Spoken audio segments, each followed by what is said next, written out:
Hi JEE aspirants, so JEE main 2025 aspirants and parents, welcome back to my channel.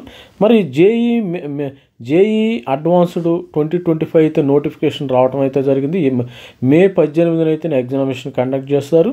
అసలు JEE advanced 2025 qualify అవ్వాలంటే JEE మెయిన్లో ఎంత percentile రావాలి, last year ఎంత వస్తే మరి లాస్ట్ ఇయర్ ప్రకారం JEE మెయిన్లో ఎంత పర్సంటైల్ వస్తే JEE అడ్వాన్స్డ్కి క్వాలిఫై అయ్యారు అనేది ఈ వీడియోలో చూద్దాం. ప్రధానంగా నా ఈ వీడియోని స్కిప్ చేయకుండా చూడండి. మరి ప్రతి ఒక్కళ్ళు కూడా మన ఛానల్ని సబ్స్క్రైబ్ చేయండి. అక్కడక్కడ చూస్తే అర్థం కాదు కాబట్టి కంటిన్యూస్గా ఉన్నది, జస్ట్ షార్ట్ వీడియో అయినా మరి స్కిప్ చేయకుండా చూడండి. ప్రతి ఒక్కళ్ళు మన ఛానల్ని కొత్త వాళ్ళు ఎవరైనా ఉంటే సబ్స్క్రైబ్ చేయండి, లైక్ చేయండి, షేర్ చేయండి. ఇది వ్యాలిడ్ ఇన్ఫర్మేషన్. ఈ వ్యాలిడ్ ఇన్ఫర్మేషన్ ఇలాంటివి మిస్ అవ్వకూడదు, ఎందుకంటే ఇది మనకి లైఫ్కి సంబంధించినవి కాబట్టి మరి ప్రతి ఒక్కళ్ళు మరి JEE మెయిన్కి బాగా ప్రిపేర్ అవుతున్నారని నేను భావిస్తున్నాను. అదేవిధంగా JEE మెయిన్లో 2025లో ఎంత పర్సంటైల్ రావాలి JEE అడ్వాన్స్డ్ పరీక్ష రాయటానికి, వాళ్ళు మాత్రమే క్వాలిఫై. తర్వాత NIT ఎగ్జామినేషను అది తర్వాత సంగతి. NITలో సీటు వస్తుందా రాదా ఆ పర్సంటైల్కి అనేది తర్వాత క్వశ్చను. అసలు ఆ JEE అడ్వాన్స్ రాయాలంటే JEE మెయిన్లో ఎంత పర్సంటైల్ రావాలనేది ఈ వీడియోలో చూద్దాం. మరి ముఖ్యంగా మన ఛానల్ లైక్ చేయండి, షేర్ చేయండి, సబ్స్క్రైబ్ చేయండి. ఇది మీకోసం లాస్ట్ ఇయర్ మనకి 2024లో ఈ విధంగా ఉంది. మరి ఈ వీడియోలో ప్రధానంగా డిస్కస్ చేసేది ఏంటంటే మరి JEE మెయిన్లో JEE అడ్వాన్స్డ్లో క్వాలిఫై అవ్వాలంటే JEE మెయిన్లో ఎంత స్కోర్ అయితే రావాలి. నేను ఒక టేబుల్ అంటే ప్రమోట్ కావాలి, ఎంత స్కోర్ ఉంటే నువ్వు ప్రమోట్ అవుతావు. JEE మెయిన్ నుంచి JEE అడ్వాన్స్డ్కి ప్రమోట్ కావాలి. నేను కేటగిరీ వైజ్గా OCకి ఇంత, EWSకి, OBC, NCL, SCకి, STకి వివిధ కేటగిరీ వైజ్గా నేను చెప్తున్నాను. ఆల్రెడీ ఇది లాస్ట్ ఇయర్ పర్సంటైల్, దీని మీద కొద్దిగా ఎక్కువ రావాలి. అంటే లాస్ట్ ఇయర్ కూడా 14 లక్షల మంది స్టూడెంట్స్ JEE మెయిన్ మరి ఆల్ ఓవర్ ఇండియా రాశారు. ఈ సంవత్సరం కూడా అదే ఉంటుంది, జస్ట్ ఒక 50,000 పెరిగితే పెరగొచ్చామో కానీ లాస్ట్ ఇయర్ అంతే ఉంటుంది. దానికి మించి కొద్దిగా జస్ట్ 0.9 ఒక 0.3 0.5 పెరిగితే పెరగచ్చు. ఎందుకంటే ఇది JEE మెయిన్, ఇది JEE అడ్వాన్స్డ్. ఈ JEE మెయిన్ నుంచి JEE అడ్వాన్స్డ్కి క్వాలిఫై అవ్వాలంటే మనకి OCలో 93.236 181 లాస్ట్ ఇయర్ తీసుకున్నారు.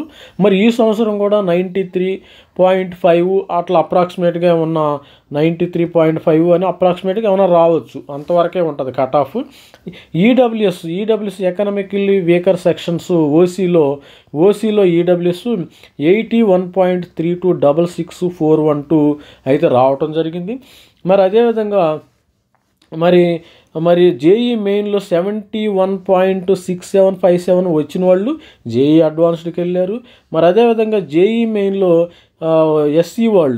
SC కేటగిరీలో SC కేటగిరీ వాళ్ళు 60.0923 182 వచ్చిన వాళ్ళు అడ్వాన్స్డ్ పరీక్ష రాశారు.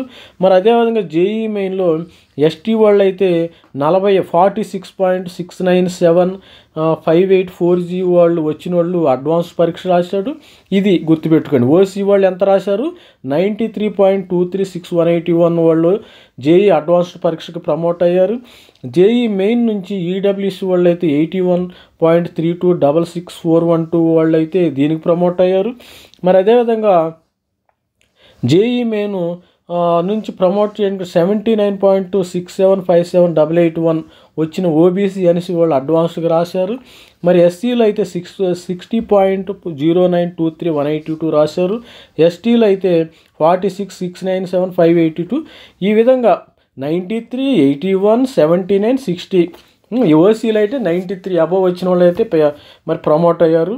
మరి JEE మెయిన్ EWS అయితే 81 అబవ్ వచ్చిన వాళ్ళు అయితే ప్రమోట్ అయ్యారు. JEE మెయిన్లో మరి OBC వాళ్ళు అయితే 79 అబవ్ వచ్చిన వాళ్ళు, మరి SCలో అయితే 60 పైన వచ్చిన వాళ్ళు, మరి STలో అయితే 46 పైన వచ్చిన వాళ్ళు అని ప్రమోటర్. ఈ విధంగా JEE అడ్వాన్స్ క్వాలిఫై అవ్వాలంటే JEE మెయిన్లో ఎంత స్కోర్ రావాలనేది ఈ వీడియో చూద్దాం.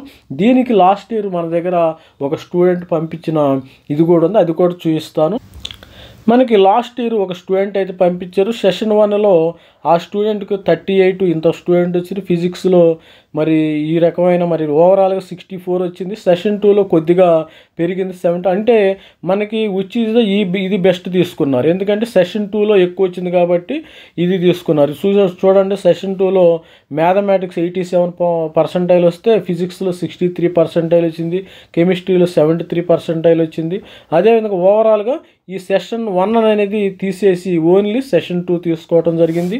మరి ఆల్ ఇండియా ర్యాంకు ఈ విధంగా మరి ఆల్ ఇండియా ర్యాంక్ కూడా వచ్చింది. తర్వాత ఏమైందంటే మరి వీళ్ళు అయిన తర్వాత ఇది తర్వాత ఏంది, వీళ్ళు మనకి కట్ ఆఫ్ స్కోర్ ఈ విధంగా ఉంది. కట్ ఆఫ్ స్కోర్ ఏంటంటే సేమ్ నేను చూపించినట్లు మరి ఎవరైతే అడ్వాన్స్డ్ క్వాలిఫై అయ్యారంటే 93 ఓసీలో 93 అబవ్ వచ్చిన వాళ్ళు అయితే క్వాలిఫై అయ్యారు. మరి ఈడబ్ల్యూఎస్లో 81 అబవ్ వచ్చిన వాళ్ళు అయితే క్వాలిఫై అయ్యారు. ఓబీసీ ఎన్సీఎల్లో 79 అబవ్ వచ్చిన వాళ్ళు అయితే క్వాలిఫై అయ్యారు. షెడ్యూల్ క్యాస్ట్లో 60 అబవ్ వచ్చిన వాళ్ళు అయితే క్వాలిఫై అయ్యారు. షెడ్యూల్ ట్రైబ్లో 46 అబవ్ వచ్చిన వాళ్ళు అయితే క్వాలిఫై అవ్వడం జరిగింది. మరి విధంగా ఫిజికల్ హ్యాండిక్యాప్డ్ అయితే ఎంతైనా జస్ట్ మీరు 2 క్వశ్చన్లు రాసినా కానీ క్వాలిఫై అవుతారు. ఫిజికల్ హ్యాండిక్యాప్డ్కి క్వాలిఫైయింగ్ మార్క్స్ ఏమీ లేవు, పర్సంటైల్ ఏమీ లేవు. The candidate eligible JEE advanced, ఇది గుర్తుపెట్టుకోండి. The candidate eligible for JEE advance 22 మీరు రిజిస్టర్ ఎవరైతే ఎలిజిబుల్ అవుతారో దీనికి దీనిలో రిజిస్టర్ చేసుకోవాలి. తర్వాత ఫర్ సీట్ అలొకేషన్కి జోసాలో మరి పెట్టుకోవాలి, ఇది గుర్తుపెట్టుకోండి. మరి ఇది స్టూడెంట్స్, మరి మన ఛానల్లో సబ్స్క్రైబ్ చేయండి, లైక్ చేయండి. మరి జేఈ అడ్వాన్స్డ్ క్వాలిఫై అవ్వాలంటే జేఈ మెయిల్ ఎంత పర్సంటైల్ వచ్చిందని వీడియోలో చెప్పడం జరిగింది. All the best. నా వీడియో నచ్చితే లైక్ చేయండి, షేర్ చేయండి, సబ్స్క్రైబ్ చేయండి. All the best. బాయ్.